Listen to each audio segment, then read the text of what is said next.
देवियों और सज्जनों, एक बार फिर से आप सभी का स्वागत है परमेश्वर की सभा में। प्रभु यीशु मसीह के मधुर नाम में मैं आप सभी को नमस्कार कहता हूँ। इससे पहले कि आज का वचन शुरू करें, आइए हम सब प्रार्थना करेंगे। धन्यवाद प्रभु, एक बार फिर से तेरे प्यार, तेरी दया के लिए, तेरे महान बलिदान के लिए जो तूने हमारे लिए किया। आज के वचन को समझने में हमारी सहायता कर, तेरी मौजूदगी हमारे लिए आवश्यक है। ये प्रार्थना प्रभु यीशु मसीह के नाम से मांगते हैं, आमीन। एक बार फिर से हम परमेश्वर के वचन से देखेंगे किस तरीके से प्रभु हमारे जीवन में कार्य करता है। कितनी बार हम अपने जीवन में देखते हैं कि परमेश्वर जब हमारे जीवन में कार्य करता है, आश्चर्यजनक कार्य करता है, हमारी सहायता करता है, तो वो चाहता है कि जैसा हमसे कहा जाए वैसा ही हम करें। चाहे कैसी भी सिचुएशन क्यों ना हो, कैसी भी समस्या क्यों ना हो, कैसी भी स्थिति क्यों ना हो, परमेश्वर हर तरीके से हमारी मदद करना चाहता है। आज जो जिस घटना से मैं इस संदेश को शुरू करना चाहता हूँ वो पाया जाता है दूसरा राजा, उसका 4 अध्याय और उसकी पहली आयत से मैं आपके लिए पढ़ना चाहता हूँ। यहाँ लिखा है, भविष्यद्वक्ताओं के चेलों की पत्नियों में से एक स्त्री ने एलीशा की दुहाई देकर कहा, तेरा दास मेरा पति मर गया और तू जानता है कि वह यहोवा का भय मानने वाला था, पर जिसका वह कर्जदार था वह आया है कि मेरे दोनों पुत्रों को अपने दास बनाने के लिए ले जाए। एलीशा ने उससे पूछा, मैं तेरे लिए क्या करूं? इस कहानी को जब मैं पढ़ रहा था तो उसमें बहुत सारी ऐसी बातें मैंने देखी कि जो हम अपने आम जीवन में कई बार पाते हैं। यहाँ पर परमेश्वर का जन उस दुखी औरत से, उस विधवा औरत से पूछ रहा है कि मैं तेरे लिए क्या करूं? अगर आप बाइबल को ध्यान से पढ़ते हैं तो नए नियम में भी कई बार प्रभु यीशु मसीह ने ऐसे ही कुछ प्रश्नों के द्वारा लोगों से बातचीत की है। और यहाँ पर हम देखते हैं कि ये स्त्री जो कि एक विधवा स्त्री है, इसका पति एक नबी था जो कि उस समय मर चुका था, उस समय दुनिया में नहीं था। इस परिवार की परेशानियों में, उनके उन दुख के दिनों में उसके पति के कर्जदार आकर उनको परेशान कर रहे थे। ऐसे में ये विधवा अपने उस प्रश्न को लेकर, अपने उस दुख को लेकर परमेश्वर के जन एलीशा के पास जाती है और कहती है कि वो जो कर्जेदार, जो मेरे पति के कर्जेदार थे, वो अब कर्जा मांगने आए हैं कि मेरे बेटों को, मेरे बच्चों को दास बना कर ले जाए, और मेरे पास इस समस्या का कुछ समाधान मुझे समझ नहीं आ रहा। और एलीशा उससे पूछता है, मैं तेरे लिए क्या करूं? यहाँ पर इस कहानी में हम देखते हैं कि एलीशा एक प्रश्न के द्वारा उसके विश्वास की शुरुआत को देखना चाहता था। और एलीशा उसको बताता है कि उससे पूछता है, दूसरा प्रश्न उससे पूछता है कि बता तेरे घर में क्या है? और उसने कहा, मेरे घर में 1 हांडी तेल को छोड़ और कुछ नहीं है। एलीशा उससे कहता है कि जा अपने आस पड़ोस के लोगों से बर्तन मांग कर ले आ, और जब तेरे घर में बर्तन इकट्ठे हो जाएं तो तू क्या करना। आगे की कहानी में एलीशा उसको बोलता है, फिर तू अपने बेटों समेत अपने घर में जा और द्वार बंद करके उन सब बर्तनों में तेल उंडेल देना, और जो भर जाए उन्हें अलग रखना। तब वह उसके पास से चली गई और अपने बेटों समेत अपने घर जाकर द्वार बंद किया। आगे इस कहानी को हम अपने आप पढ़ सकते हैं। यहाँ पर एक एक बात के लिए कुछ निर्देश दिए जा रहे हैं। और इस कहानी को जब मैं पढ़ रहा था तो मेरे मन में एक ही संदेश, एक ही विषय आया, और वो है कि जैसा हमें कहा जाता है हमें वैसा ही करना चाहिए। बाइबल में इसी को आज्ञाकारिता कहा जाता है। बाइबल में इसी को आज्ञा का मानना कहा जाता है कि जैसा हमें कहा गया है वैसा ही हमें करना चाहिए, हमें उसमें बदलाव नहीं करना चाहिए। अगर बाइबल हम पढ़ते हैं कि अगर परमेश्वर के जन की आवाज़, परमेश्वर का जन, परमेश्वर का नबी या परमेश्वर किसी के द्वारा हमें कहता है दाहिने मुड़ो, तो हमें दाहिने मुड़ना चाहिए। अगर आप ध्यान से देखें, सेना के अंदर अनुशासन को बहुत ही अच्छी तरीके से सिखाया जाता है। अगर उन्हें कमांड दी जा रही है, आज्ञा दी जा रही है, दाएं मुड़, तो वो दाएं मुड़ते हैं, बाएं मुड़ तो वो बाएं मुड़ते हैं, जैसा उन्हें कहा जाता है। अगर उन्हें कहा जाए आक्रमण या फायर तो वो वैसा ही मानते हैं। यानी उनका पूरा ध्यान, उनका पूरा दिमाग उस आवाज़ पे लग जाता है जो उन्हें चलने के निर्देश देती है। ऐसे ही परमेश्वर का वचन भी हमें आदेश देता है, सिखाता है। मैं ये नहीं कह रहा कि हम रोबोट्स बन जाएं, मशीन बन जाएं, फिर भी परमेश्वर हमें चुनाव करने की शक्ति देता है। पावर ऑफ चॉइस के विषय में हम सब जानते हैं। परमेश्वर हमारे साथ ज़बरदस्ती नहीं करता। हमारे सामने हमारी जो इच्छा शक्ति है उसके विषय में परमेश्वर जानता है। हमारे पास चुनने की शक्ति है और मनुष्य के लिए यही सबसे बड़ी बात परमेश्वर ने रखी है। तो यहाँ पर हम देखते हैं उस स्त्री से जैसा एलीशा ने कहा, उसने वैसा ही हूबहू वैसा किया। मैं और आप आज एक ऐसे आधुनिक युग में जी रहे हैं जहाँ पर मोबाइल, कंप्यूटर, लैपटॉप, सॉफ्टवेयर, ना जाने क्या क्या बातें हैं जो कि एक बटन दबाने पर ही सब कुछ हो जाता है। और उस बटन का मतलब ही है, उस स्विच का मतलब ही यही है कि जैसा निर्देश आ रहा है वैसा आपको करते जाना है, तो आप किसी भी मशीन, किसी भी यंत्र को अच्छी तरीके से चला सकते हो। अगर आप एक भी बटन गलत दबाते हैं, एक भी निर्देश के से अलग जाते हैं, तो आप उस मशीन की खराबी का शिकार हो सकते हैं। चाहे वो कैमरा है, चाहे वो मोबाइल है, चाहे वो कंप्यूटर है, चाहे कोई भी इलेक्ट्रॉनिक आइटम क्यों ना हो, हर एक बात के निर्देश उन पर लिखे जाते हैं। इसलिए मैं जब इस कहानी को पढ़ रहा था तो मेरे मन में आया कि जैसा कहा जाता है हमें वैसा ही करना चाहिए। और एलीशा ने उस स्त्री, उस विधवा औरत को जैसा कहा, उसने वैसा किया। बिना किसी शक के, बिना किसी प्रश्न के, बिना किसी ऐसे इंक्वायरी के वो अपने घर में गई, चुपचाप गई और उसने बर्तन इकट्ठे किए, अपने बच्चों को बुलाया, द्वार बंद किया और वो तेल डालती चली गई, एक बर्तन से दूसरे बर्तन में, तीसरे बर्तन में, चौथे बर्तन में। यहाँ कोई गिनती नहीं दी गई है। और बाइबल हमें बताती है तेल थम नहीं रहा था, क्योंकि जैसा कहा गया था वैसा ही किया जा रहा था। मेरे अजीजों, अगर हम अपने जीवन में आशीषों को प्राप्त करना चाहते हैं, परमेश्वर के नज़दीकी में बने रहना चाहते हैं, उस अनंत जीवन के अधिकारी होना चाहते हैं, तो मुझे और आपको भी बाइबल को ध्यान से पढ़ने की आवश्यकता है। और जैसा कहा गया है, जैसा आज्ञाएं दी गई हैं, हमें उन्हें वैसा ही मानना चाहिए। तब परमेश्वर हमारे जीवन में आशीषें भर देता है। कितनी बार हम अपने आप से प्रश्न पूछते हैं, अपने मनों में शक रखते हैं, हमारी प्रार्थनाओं के जवाब क्यों नहीं मिल रहे हैं, हमारे साथ ये समस्याएं क्यों हैं, हमारे जीवन में ऐसा क्यों हो रहा है, मेरे साथ क्यों, मैं ही क्यों। अगर हम उस बात को ध्यान से देखें, पीछे मुड़कर देखें, पलट कर देखें, उन बातों पर गौर करें, तो कई बार मैं और आप जैसा हमें बताया जाता है वैसा नहीं करते हैं। ये हो गई एक कहानी जिसमें हमने सीखा जैसे कहा जाता है वैसा ही करना चाहिए। आगे हम देखते हैं निर्गमन की पुस्तक, उसका 17 अध्याय, उसके 8 पद से लेकर 16 पद तक। यह लिखा है कि जिस समय इजरायली जंगल के रास्ते, जंगल मार्ग से मिस्र देश से निकल कर आ रहे थे, अमालेकियों के एक झुंड ने आकर उनके दल को और इजरायलियों को लूटना चाहा और उन पर हमला किया। और मूसा, जो कि उनका नेतृत्व कर रहा था, जो उनका नेता था, वो जानता था कि उसके लोगों के पास कितने हथियार हैं, कितने नहीं। उसने प्रार्थना करना शुरू कर दिया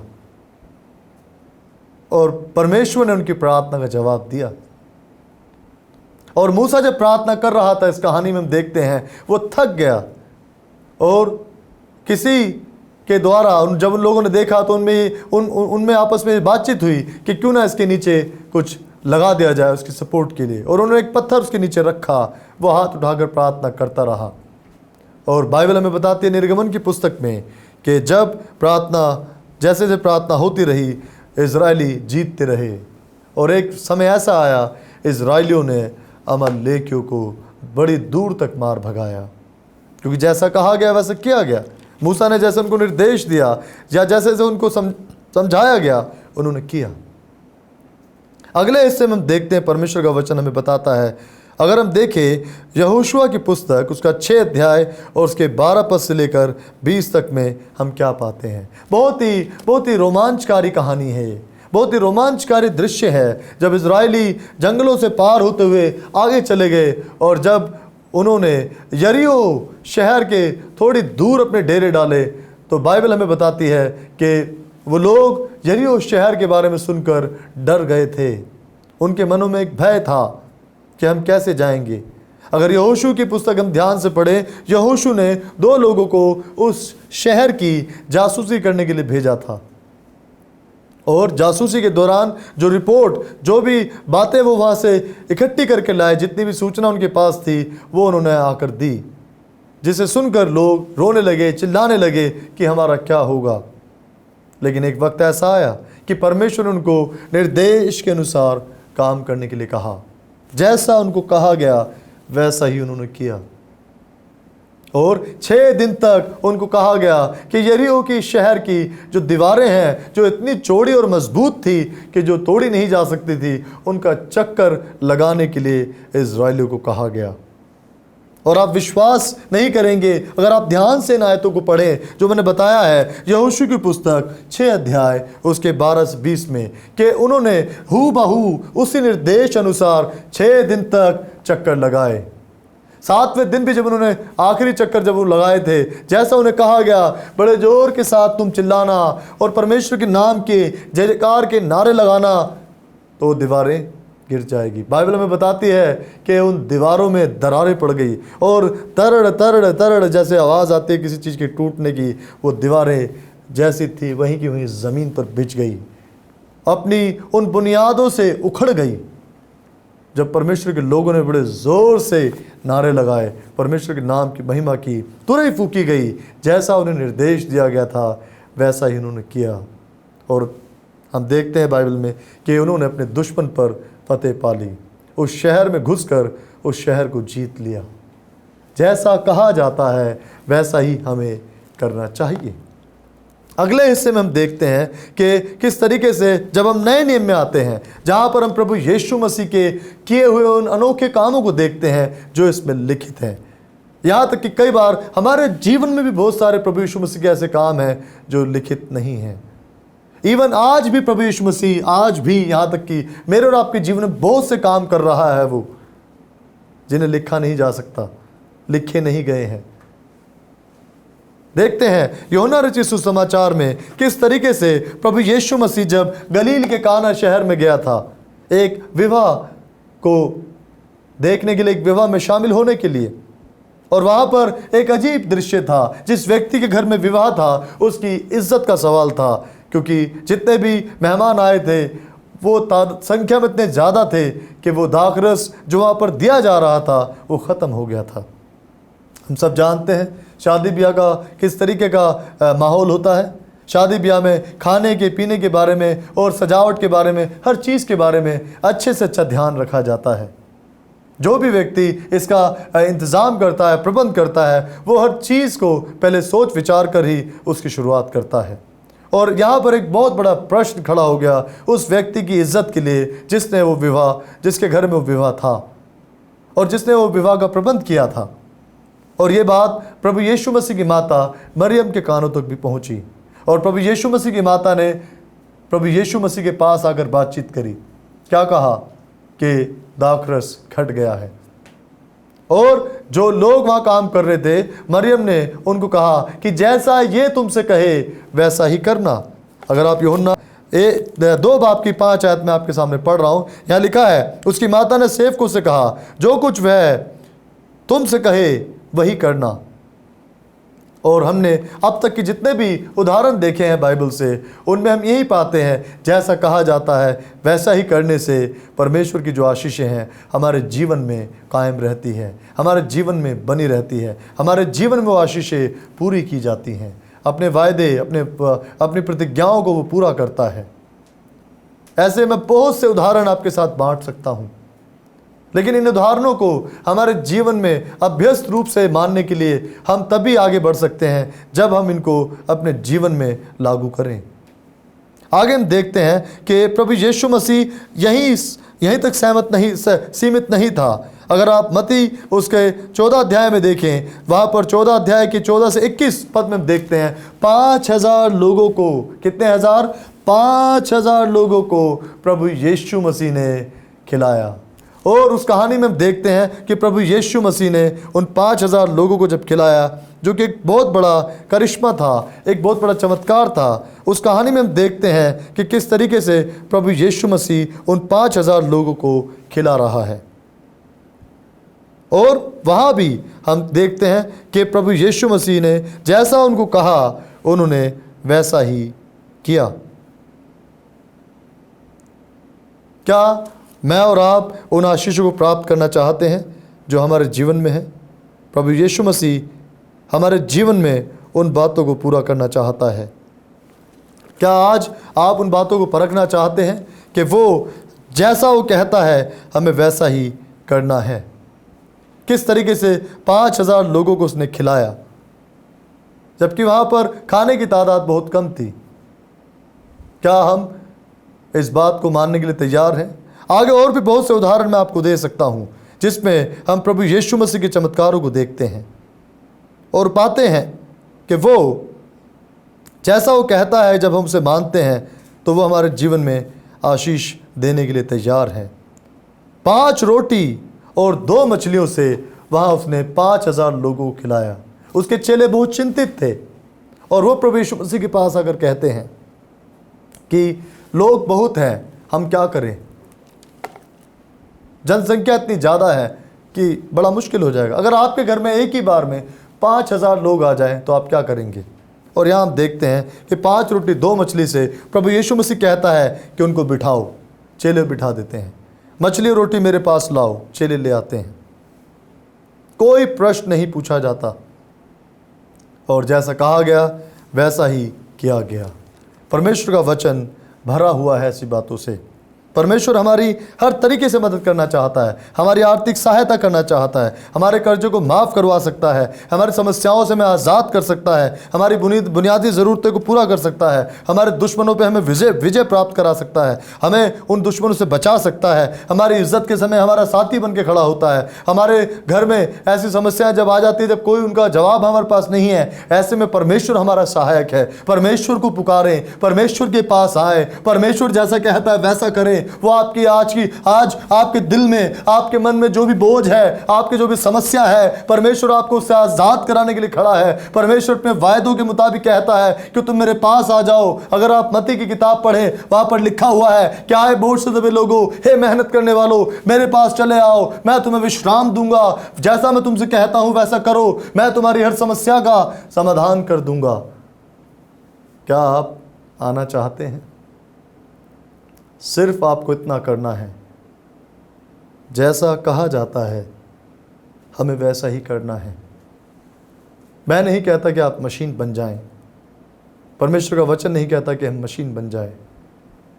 बाइबल कहती है परख कर देखो यहोवा कैसा भला है, चख कर देखो वो मधु से भी मीठा है। वो मुझे और आपको अपने पास बुलाता है। सिर्फ हमसे इतना चाहता है कि जैसा कहा जाता है हम वैसा ही करें। याद करें उन बातों को जो बाइबल में पाई जाती है। अगर हम इन बातों को ऐसे ही मानते रहें, आज्ञाओं का पालन करते रहें, अगर वो कहता है 7वां दिन सबत है, विश्राम का दिन है, तो हमें उसे वैसा ही मानना है। अगर वो कहता है आज्ञाओं का पालन करना ज़रूरी है, तो हमें उन आज्ञाओं का पालन करना है। बहुत सारी बातें मेरे प्रियो मैं आपके साथ बांट सकता हूँ, पर अगर आज हम इन बातों पर मनन करें और अपने मनों में ठान ले कि जैसा परमेश्वर कहेगा हम वैसा ही करेंगे।